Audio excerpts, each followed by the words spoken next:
Just about the bottom of the hour, you're watching CNN. I'm Brooke Baldwin. And you know, what's happening in Ferguson has made one comedian take a serious look at the risks he endures every day just by being three things. The same three things that describe Michael Brown: big, black, and male.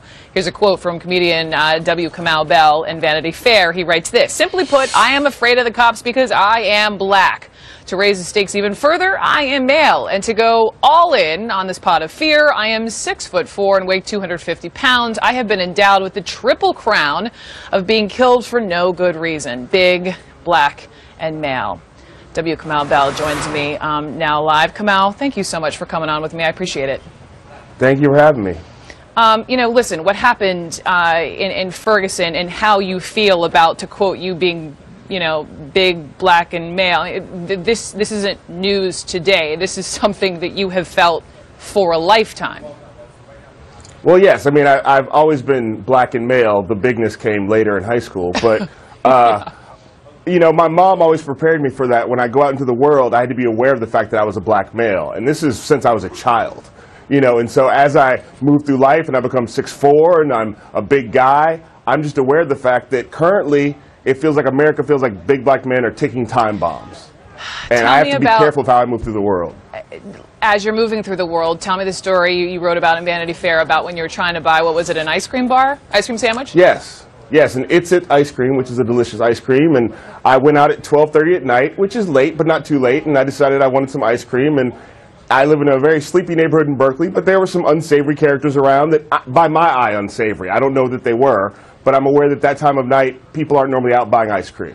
So I went to the counter, I went to the place, and I picked up an ice cream, and as soon as I walked into the place, I was just aware that I wanted the clerk to know that I was okay, which it sucks to have to be that way, but I wanted him to know that, so I walked very directly. I kept my palms open. I pulled my hoodie down, even though it made me look bad because my afro was squished.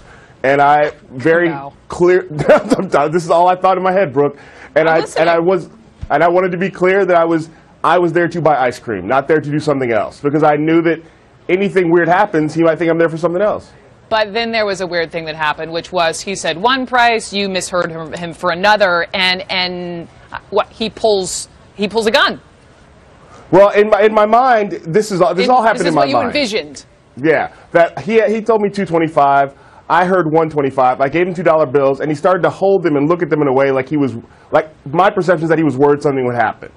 In about a minute, my adrenaline, like in about a second actually, my adrenaline fired off, and suddenly I was like, oh my God, he's going to think I'm pulling some sort of scam. And this whole scenario went out in which he pulls a gun, and I run out of the store, and because I live in a good neighborhood.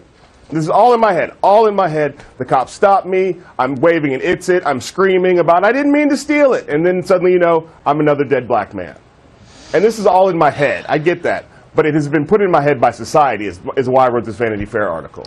You wrote that being a BBM has consequences. And so just sort of bringing this full circle to today, Kamau, we know that the president has multiple meetings with members of the cabinet, with leaders, with the young leaders, talking about what happened in Ferguson. I'm wondering, is there anything the president can say that can lessen those consequences as a big black male? I mean, I think the president should come out and say he's also a big black man.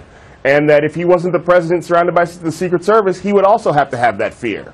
You know, and he's got a lot of fears of being the president, but I'm saying that I think if he reached out to America and let some vulnerability down and said, as a big black man, I understand what's going on here. I don't know that he's going to do that because, as we know, talking about race is not his favorite subject.